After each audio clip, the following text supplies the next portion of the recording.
Lors de l'audience au tribunal concernant l'affaire de meurtre à laquelle Lil Baby est lié, il s'est passé ceci.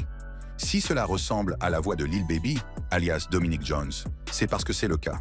Mais attendez, ce n'est pas tout. Lil Baby a répondu aux allégations, mais le fait qu'ils aient obtenu une mise sur écoute signifie que les choses ont peut-être déjà dégénéré. De la controverse sur les clips musicaux aux allégations de meurtre pour le compte d'autrui.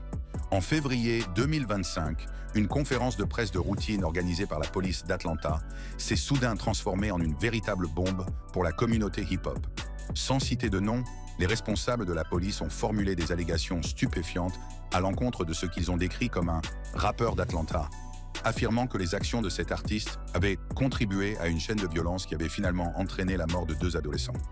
L'aspect enquête de cette affaire est que Lamont Freeman a pu être un enfant de 13 ans pendant 27 minutes avant que la violence des gangs ne lui coûte la vie. La violence des gangs a été orchestrée par des adultes de notre ville et des actes lâches. Des actes lâches d'un rappeur d'Atlanta qui a décidé d'aller dans le fief d'un gang rival et de tourner un clip vidéo dans un endroit où il savait qu'il n'aurait pas dû se trouver. Dans les jours qui ont suivi, nous avons assisté à des homicides et à des fusillades, et en fin de compte, à la mort de 2 enfants à la suite de ces actes lâches. Vous savez qui vous êtes, et je vous dis que notre équipe travaillera sans relâche pour vous tenir, vous et les personnes avec lesquelles vous êtes affiliés, responsables de ces actes. Le langage énergique utilisé par le major Ralph Woolfolk était frappant. En particulier sa caractérisation des actions du rappeur anonyme comme étant lâches et sa promesse directe de tenir cette personne pour responsable. Dans un premier temps, l'industrie musicale s'est mise à spéculer sur l'identité de ce rappeur. Le mystère a été de courte durée. Quelques heures plus tard, la chaîne d'information locale Channel 2 Action News a obtenu des mandats d'arrêt confirmant que le rappeur en question était Dominic Jones, plus connu sous le nom de Lil Baby. Cette révélation a provoqué une onde de choc dans le monde de la musique, car Lil Baby n'est pas un rappeur comme les autres.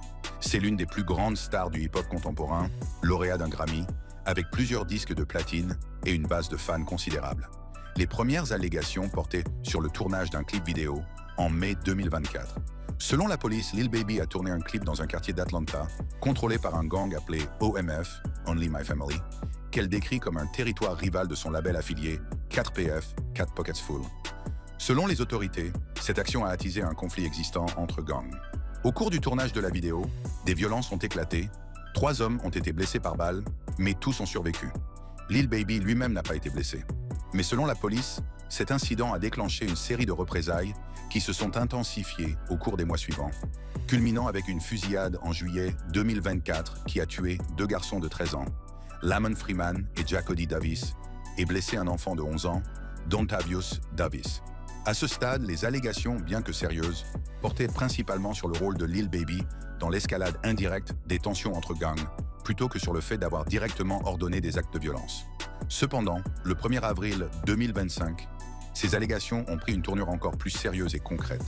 Selon des rapports de The Source et des messages publiés sur la plateforme de médias sociaux X, Marissa Viverito, enquêtrice principale sur les gangs basés à Atlanta, a présenté au tribunal des preuves d'écoute téléphonique prouvant que Lil Baby avait placé des primes sur la tête d'individus dans le cadre de complots d'assassinat. Ce qui rend ce développement particulièrement accablant, c'est que, contrairement aux allégations précédentes, nous avons maintenant accès aux témoignages de Viverito sur ces prétendus complots de meurtre pour le compte d'autrui. Ce témoignage fait spécifiquement référence à des conversations interceptées au sujet de billets que Lil Baby aurait placés sur la tête des gens. Plus important encore, le témoignage nomme directement Lil Baby comme étant la personne qui aurait mis en place ces primes. Ce témoignage représente une escalade significative par rapport aux allégations précédentes. Les autorités ne se contentent de plus de suggérer que le clip de Lil Baby a déclenché par inadvertance la violence des gangs. Elles présentent maintenant ce qu'elles prétendent être la preuve qu'il a activement participé à la planification de la violence par le biais de complots de meurtre pour le compte d'autrui. Pour sa part, Lil Baby a toujours nié avoir commis le moindre acte répréhensible. Lorsque les premières allégations sont apparues en février 2025, il s'est rendu sur Instagram avec un message bref mais défiant. « Merci pour toutes les inquiétudes. S'il vous plaît, ne vous laissez pas désinformer par les fake news. Je suis excessivement bon. » Cette courte déclaration visait clairement à rassurer les fans et les partenaires de l'industrie qu'ils ne risquaient pas une arrestation imminente, malgré les rumeurs qui enflaient sur les médias sociaux. En qualifiant les allégations de fake news, Lil Baby a rejeté en bloc le discours de la police. Lil Baby ne s'est pas contenté des médias sociaux pour se défendre. Il a rapidement fait appel à son équipe juridique, dirigée par les éminents avocats Drew Findling et Marissa Goldberg, qui ont publié une déclaration plus complète à l'intention des médias. Leur réponse aux allégations de février était sans équivoque, qualifiant la référence de la police à Lil Baby de non-sens complet et total. Leur déclaration aborde des aspects spécifiques des allégations, en particulier l'implication que Lil Baby n'aurait pas dû filmer dans certaines parties d'Atlanta. Dire qu'il n'a pas pu tourner un clip dans sa ville natale, un endroit qu'il aime et qu'il n'a cessé d'améliorer, est une honte. Qui plus est, le choix du lieu de tournage d'un clip est une décision prise par une équipe professionnelle et non par un individu. Cette réponse met en évidence deux éléments clés de la stratégie de défense de Lil Baby. Premièrement, souligner sa relation positive avec Atlanta et deuxièmement, dégager la responsabilité en notant que les lieux de tournage des vidéoclips sont généralement choisis par des équipes de production plutôt que par les artistes eux-mêmes. En date du 2 avril 2025, ni Lil Baby ni son équipe juridique n'ont publié de réponse officielle aux allégations de preuves d'écoute téléphonique de Viverito. Bien qu'étant donné leur vigoureux démenti des allégations précédentes, il semble probable qu'ils contesteront ces accusations encore plus sérieuses avec la même force. Le Breakfast Club, une émission de radio populaire, a discuté des allégations antérieures contre Lil Baby, soulignant le scepticisme de beaucoup à l'idée de relier le tournage d'un clip vidéo à la violence qui s'en est suivie. Toutefois, ce commentaire a été fait avant l'apparition du témoignage de Viverito devant le tribunal au sujet de prétendus complots de meurtre pour le compte d'autrui. Les nouvelles preuves des écoutes téléphoniques changent complètement la conversation, passant de questions sur la responsabilité indirecte à une potentielle conspiration criminelle directe. Pour bien comprendre la gravité de la situation de Lil Baby, il est important d'examiner son parcours vers la célébrité et ses précédents démêlés avec la justice. Né Dominic Armani Jones dans le quartier d'Oakland City à Atlanta, Lil Baby a commencé son parcours vers la célébrité dans le hip-hop, après avoir purgé une peine de prison. Selon les rapports, il a passé environ 2 à 3 ans en prison entre 2014 et 2016 pour des accusations liées à la drogue et aux armes. Après sa libération, il a lancé sa carrière musicale avec sa première mixtape, Perfect Timing, en 2017, marquant le début d'une ascension remarquable dans l'industrie du hip-hop. Depuis qu'il est devenu célèbre, Lil Baby a eu plusieurs autres démêlés avec la justice, notamment une arrestation en 2019 à Atlanta pour conduite dangereuse, une détention en 2019 à Atlanta pour conduite dangereuse, 2021 en France pendant la Fashion Week de Paris pour avoir prétendument transporté de la drogue, et une arrestation en 2024 à Las Vegas pour port d'armes, dissimulé sans permis. Ces incidents antérieurs, bien que préoccupants, ne sont pas à la hauteur des allégations actuelles. Les preuves d'écoute téléphonique présentées par Marissa Viverito, si elles sont jugées crédibles par les tribunaux, pourraient représenter le défi juridique le plus sérieux de la vie de Lil Baby, mettant potentiellement fin à la carrière qu'il a bâtie après avoir quitté la prison il y a moins d'une décennie. Les preuves des écoutes téléphoniques et le témoignage de l'enquêtrice Viverito. Le 1er avril 2025, Marissa Viverito, enquêtrice principale des gangs d'Atlanta, a présenté au tribunal des preuves d'écoute téléphonique, prouvant prétendument que Lil Baby avait placé des primes sur la tête d'individus dans le cadre de projets de meurtre pour le compte d'autrui. La procédure judiciaire a fait l'objet d'enregistrements audio qui ont depuis circulé en ligne, nous donnant un aperçu des allégations spécifiques qui ont été faites. Dans l'enregistrement audio du tribunal, on entend un procureur interroger Viverito sur des communications interceptées qui impliqueraient Lil Baby dans l'orchestration des primes. Viverito identifie les interlocuteurs dans l'appel intercepté. Le monsieur Sanders dont il est question ici semble être Keontae Sanders, qui a déjà été identifié dans les rapports sur les fusillades de juillet 2024. Sanders serait membre du gang OMF et était déjà incarcéré à la prison d'État de Hancock lors de certains de ces événements où il aurait coordonné des actions à l'aide de téléphones portables de contrebande. Le témoignage porte ensuite sur la signification du terme « ticket » utilisé dans les communications interceptées. Plus important encore, l'interrogatoire relie directement ces prétendues primes à Lil Baby. Ce témoignage représente l'accusation la plus directe et la plus grave portée à ce jour contre Lil Baby. Mais quelle est la crédibilité de Marissa Viverito et quelle est la solidité des preuves recueillies sur les écoutes téléphoniques? Marissa Viverito est décrite comme une enquêtrice principale sur les gangs basés à Atlanta, probablement affiliée au département de police d'Atlanta ou à un groupe de travail connexe. Son rôle suggère qu'elle a une grande expérience des enquêtes sur les activités des gangs et qu'elle a accès à des outils de surveillance et à des renseignements qui ne sont pas accessibles au public. Toutefois, les détails biographiques spécifiques concernant sa carrière ne sont pas largement documentés dans les sources publiques, ce qui rend difficile l'évaluation indépendante de ses antécédents ou de son expertise. En ce qui concerne les preuves des écoutes téléphoniques elles-mêmes, plusieurs facteurs méritent d'être pris en compte pour en évaluer la solidité. Tout d'abord, la bande sonore du tribunal que nous avons entendue ne contient pas les communications réellement interceptées, mais seulement la description qu'en fait Madame Viverito. Cela signifie que le public n'a pas un accès direct aux conversations originales qui impliqueraient Lil Baby.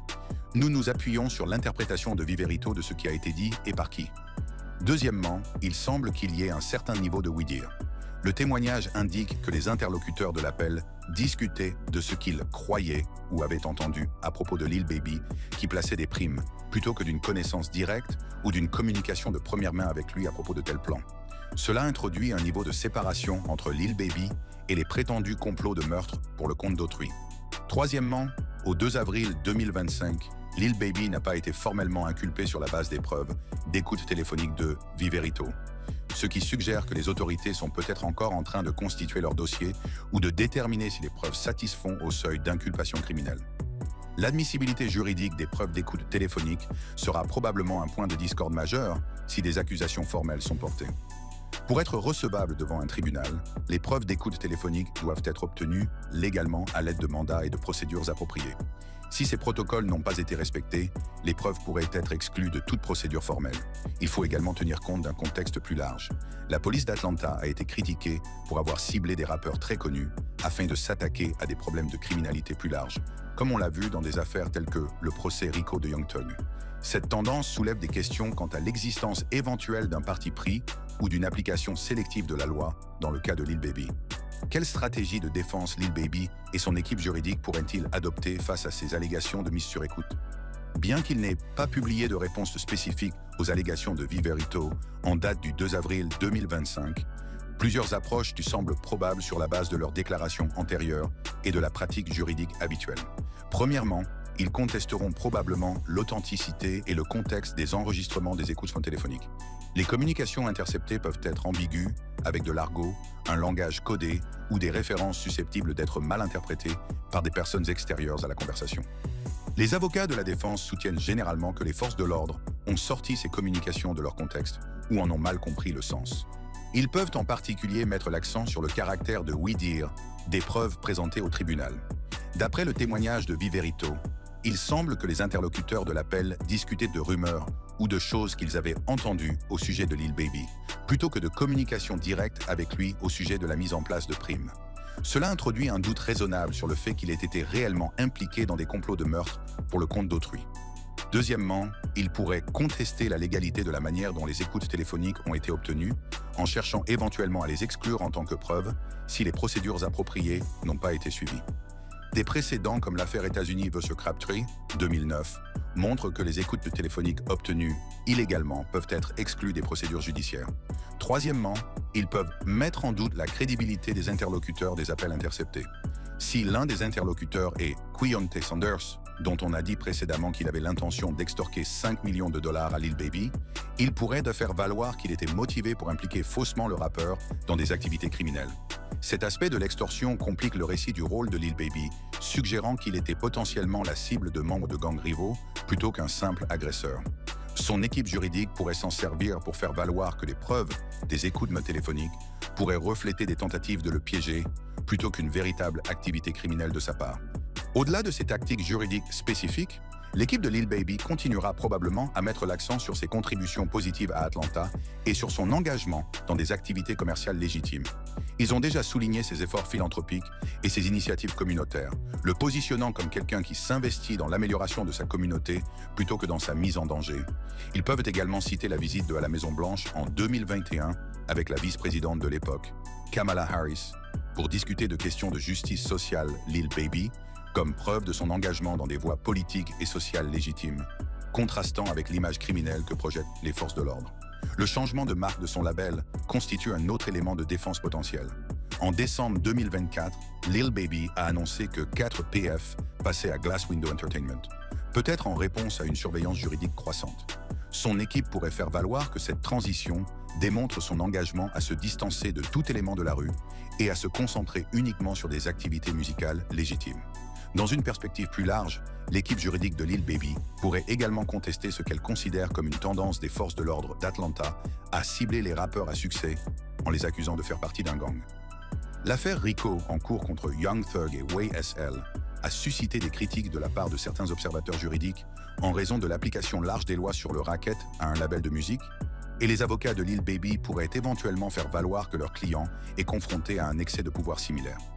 Le passage d'allégations concernant le tournage d'un clip vidéo provocateur à des complots présumés de meurtre pour le compte d'autrui représente une escalade significative dans le récit. En l'absence de preuves claires et publiques reliant ces incidents, l'équipe de Lil Baby pourrait faire valoir que le récit est décousu et manque de cohérence. Bien que ce commentaire de The Breakfast Club porte sur les allégations antérieures, plutôt que sur les allégations d'écoute téléphonique, il met en évidence la façon dont le récit a évolué. Au départ, la discussion portait sur la question de savoir si Lil Baby pouvait être tenu responsable des actes de violence commis en son absence. Les allégations relatives aux écoutes téléphoniques suggèrent une implication beaucoup plus directe dans l'orchestration de la violence, ce qui représente un changement radical dans les accusations portées contre lui. Tout en se concentrant sur la défense juridique, Lil Baby et son équipe doivent également gérer les dommages importants que ces allégations pourraient causer à sa carrière et à ses intérêts commerciaux, quelle que soit l'issue juridique finale. L'association à des intrigues de meurtre pour le compte d'autrui, même si elle n'est jamais prouvée devant un tribunal, pourrait inciter les marques, les lieux et les autres partenaires commerciaux à prendre leur distance avec le rappeur. Réaction du public, impact sur l'industrie et résultats potentiels. La réaction du public aux allégations d'écoutement téléphonique a été sensiblement différente de la réaction aux premières allégations concernant le tournage du clip vidéo de Lil Baby. Lorsque les premières allégations sont apparues en février 2025, les réactions des fans ont été majoritairement favorables, beaucoup s'interrogeant sur le bien fondé de tenir Lil Baby pour responsable des actions violentes d'autres personnes. Les commentaires sur les plateformes de médias sociaux comme X, anciennement Twitter, ont exprimé un certain scepticisme à l'égard du récit de la police, avec des déclarations telles que « Alors, puisque vous ne pouvez pas contrôler votre ville, c'est la faute de Lil Baby. Et l'arrêter pourquoi? Pourquoi ne trouve-t-il pas le tireur ?» Cependant, l'émergence du témoignage de Viverito au tribunal sur les complots présumés de meurtre pour le compte d'autrui a créé un changement significatif dans la perception du public. La spécificité des allégations, en particulier la désignation directe de Dominic Jones en relation avec la mise en place de tickets ou de primes sur la tête des gens, a poussé même certains fans fidèles à exprimer leur inquiétude ou à adopter une approche plus prudente, attendre et voir. Les discussions sur les réseaux sociaux reflètent désormais une base de fans plus divisée, certains continuant à défendre Lil Baby en mettant en doute la crédibilité des preuves des écoutes téléphoniques ou en suggérant qu'il est injustement ciblé par les forces de l'ordre, tandis que d'autres se disent choqués par la gravité des allégations et les implications potentielles pour sa carrière et sa liberté. Les réactions de l'industrie ont également évolué en réponse à l'escalade des allégations. Les premières allégations concernant le tournage du clip ont eu un impact commercial relativement minime, mais les allégations de meurtre pour le compte d'autrui représentent une menace potentiellement plus grave pour la carrière et la viabilité commerciale de Lil Baby. Bien qu'aucune grande marque ou partenaire commercial ne se soit publiquement désolidarisé de Lil Baby, à la date du 2 avril 2025, des initiés de l'industrie suggèrent que des conversations en coulisses ont lieu sur les risques potentiels liés au maintien de ces relations. Les promoteurs de concerts, les plateformes de streaming et les entreprises sponsors sont probablement en train d'évaluer leurs options en mettant en balance les allégations avec la valeur commerciale du rappeur et le risque d'atteinte à la réputation par association. Les autres artistes se sont largement abstenus de tout commentaire public sur la situation, à quelques exceptions près, apportant un soutien général sans aborder spécifiquement les allégations d'écoute téléphonique. Cette approche prudente reflète à la fois la gravité des allégations et la réticence à s'impliquer dans ce qui pourrait devenir une affaire criminelle majeure. Les cadres de l'industrie musicale qui connaissent bien la scène d'Atlanta ont reconnu en privé la complexité d'opérer dans un environnement où la musique, les affaires et les éléments de la rue se croisent trop souvent.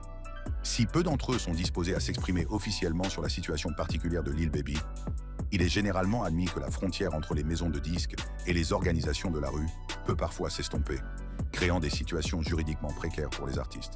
Les preuves d'écoute téléphonique présentées par Marissa Viverito ajoutent une nouvelle dimension à cette discussion. Si elles sont confirmées, elles suggèrent non seulement un brouillage malheureux des lignes, mais aussi une conspiration criminelle délibérée. Toutefois, plusieurs facteurs créent encore des incertitudes quant à la solidité de ces preuves. Tout d'abord, comme l'ont noté les experts juridiques, les témoignages que nous avons entendus indiquent que les interlocuteurs de l'appel intercepté discutaient de ce qu'ils croyaient ou avaient entendu au sujet de Lil Baby qui plaçait des primes, plutôt que d'une connaissance directe ou d'une communication de première main avec lui au sujet de ses plans. Cela introduit un élément de oui-dire qui pourrait potentiellement affaiblir l'affaire. Deuxièmement, nous n'avons pas accès à l'ensemble du contexte des communications interceptées, ni à des informations sur l'identité des interlocuteurs et leurs motivations potentielles. Si l'un des interlocuteurs est Keontae Saunders, dont on a dit précédemment qu'il avait l'intention d'extorquer 5 millions de dollars à Lil Baby, on peut se demander s'il était motivé pour impliquer faussement le rappeur.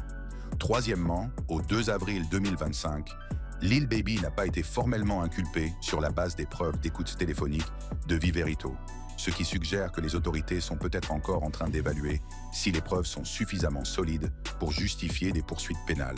Ce retard dans l'inculpation pourrait indiquer que les procureurs reconnaissent les faiblesses potentielles de l'affaire. En ce qui concerne la suite des événements, plusieurs scénarios semblent possibles pour Lil Baby sur la base des informations actuelles.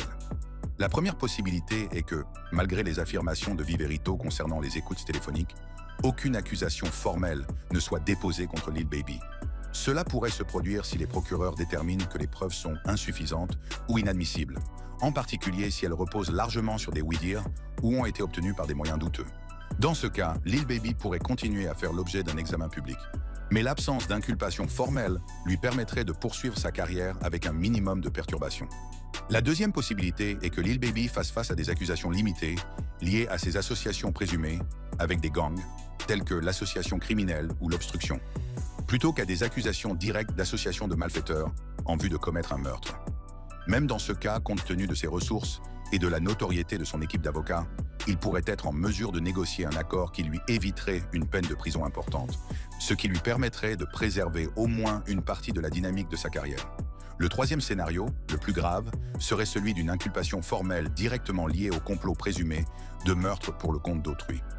Si les procureurs estiment que les preuves fournies par Viverito sur les écoutes du téléphonique sont suffisamment solides, ils pourraient accuser Lil Baby de complot en vue de commettre un meurtre ou d'autres délits graves similaires.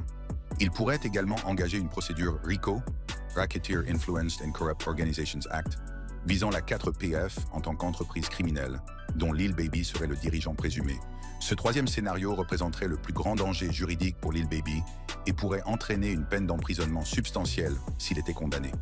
Il serait également susceptible de causer les dommages les plus graves à sa carrière, les marques, les lieux et les autres partenaires commerciaux prenant très certainement leur distance par rapport à un artiste faisant l'objet d'accusations aussi graves. Les allégations de meurtre pour le compte d'autrui sont particulièrement préjudiciables parce qu'elles suggèrent une participation active et intentionnelle à des actes de violence plutôt qu'une simple association ou une influence indirecte. Si elles étaient prouvées, ces allégations seraient difficiles à concilier avec l'image d'un artiste qui s'est présenté comme un exemple de réussite, quelqu'un qui a laissé derrière lui des activités illégales pour se construire une carrière musicale légitime. Ce témoignage de Viverito, qui définit explicitement les tickets comme des primes destinées à blesser ou à tuer des personnes, représente un niveau de spécificité et de gravité qui va bien au-delà des allégations précédentes concernant l'emplacement d'un clip vidéo provocateur. Si ces allégations sont crédibles, il serait difficile pour Lil Baby de les rejeter en les qualifiant de fake news ou de les attribuer à un excès de pouvoir de la part des forces de l'ordre. Toutefois, il convient de noter qu'il y a des raisons d'aborder les affirmations de Viverito avec un certain scepticisme. Le passage du tournage d'une vidéo dans une région rivale, mai 2024, à l'orchestration présumée de complots de meurtre pour le compte d'autrui, représente une escalade significative dans la narration, sans preuve publique claire reliant ces incidents. Ces allégations s'inscrivent également dans un contexte où la police d'Atlanta est soumise à des pressions pour lutter contre la violence des gangs, ce qui pourrait l'inciter à cibler des personnalités en vue. En outre, la personnalité publique de Lil Baby, notamment sa visite à la Maison-Blanche avec la vice-présidente de l'époque, Kamala Harris, pour discuter de la justice sociale en 2021, contraste fortement avec l'image d'une personne organisant des coups. Bien que cela ne prouve pas son innocence, cela suggère une image plus complexe que celle présentée par les forces de l'ordre. La question de la partialité de l'approche des forces de l'ordre se pose également.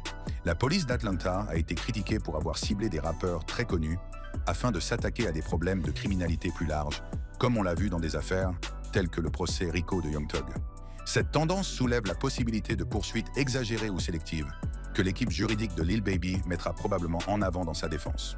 Quelle que soit l'issue judiciaire, ces allégations pourraient avoir un impact significatif sur la trajectoire de la carrière de Lil Baby. L'industrie musicale a fait preuve d'une tolérance variable à l'égard des artistes confrontés à des problèmes juridiques, souvent en fonction de la nature spécifique des allégations et de la force de la base de fans de l'artiste. Les allégations de meurtre pour le compte d'autrui représentent l'une des catégories les plus sérieuses de plaintes pénales et sont susceptibles de créer des difficultés considérables, même si aucune condamnation n'est prononcée en fin de compte. À l'avenir, la réponse de Lil Baby aux allégations de mise sur écoute sera cruciale. Son équipe devra trouver un équilibre entre une défense juridique vigoureuse et une stratégie de relations publiques prudente, en abordant les allégations de manière suffisamment directe pour maintenir sa crédibilité auprès de ses fans et de ses partenaires industriels, sans rien dire qui puisse compromettre sa position juridique. Les semaines et les mois à venir seront déterminants pour savoir si ces allégations représentent un défi temporaire ou une crise qui mettra fin à la carrière de Lil Baby. Si des accusations formelles sont portées sur la base des écoutes téléphoniques de Viverito, l'affaire pourrait devenir l'une des procédures judiciaires les plus importantes de l'histoire récente du hip-hop, avec des implications substantielles sur la façon dont l'industrie aborde les artistes ayant des liens présumés avec des gangs. Après tout, dans cette vidéo sur votre écran, il y a une histoire qui met en évidence exactement ce que je viens de mentionner, alors allez-y tout de suite.